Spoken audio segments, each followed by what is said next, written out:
Hello, Racine Bible Church. Today I want to talk to you about prayer in perilous times. There are no shortage of perilous events flying at us from every which way. And how do we pray in perilous times? How to act, how to trust God, how to not be afraid, and how to pray appropriately. There's a great example for us in Acts chapter 4, verses 23 through 29. The context is that there's government persecution against the apostles and the church, and they get taken in, and then they get released, and this is how they pray. Acts 4, starting in verse 23, it says, "When they were released, they went to their friends and reported what the chief priests and the elders had said to them.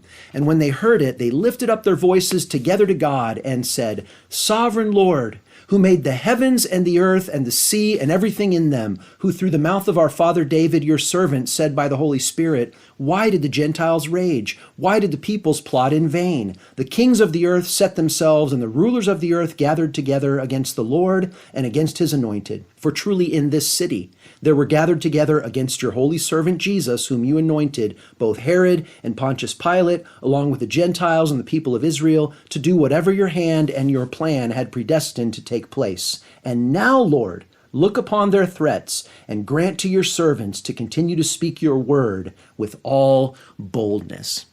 Let me give you three principles for prayer in perilous times based on this little passage. First, God is in complete control. God is in complete control. When they pray, the first thing they say in verse 23 is, "Sovereign Lord." Sovereign Lord. The sovereignty of God is the most comforting doctrine. The sovereignty of God is where we rest the anchor of our soul, and that's why we don't live as fearful and kind of scattered people.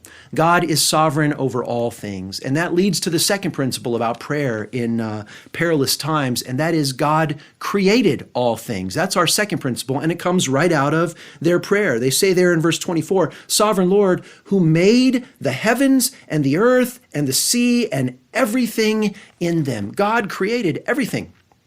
So listen, folks, if God created everything, then what you are about to pray about is a thing that God created, and so he is sovereign over it.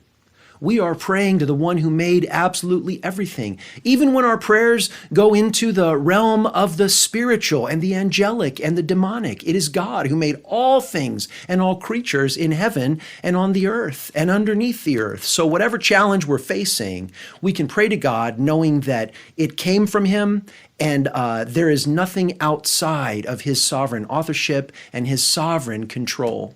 And the third point that I would want to make is that God pilots and predicts everything that happens in our lives. God pilots and predicts everything. That's why they quote from Psalm 2 about the Gentiles raging and the peoples plotting in vain.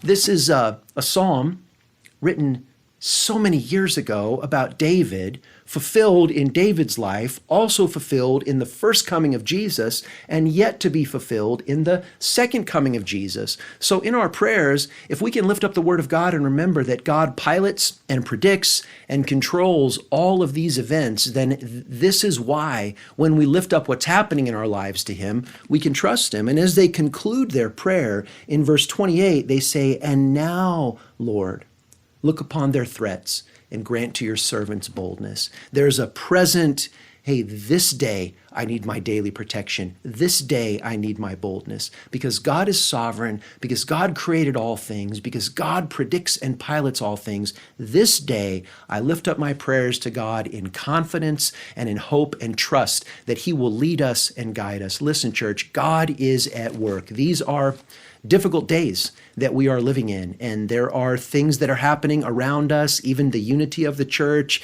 is in some ways challenged by the mask mandate and people attending and not attending. And in the middle of all of that, we trust God, we pray together with one heart, and we know that he will lead us and guide us, for he is good all the time.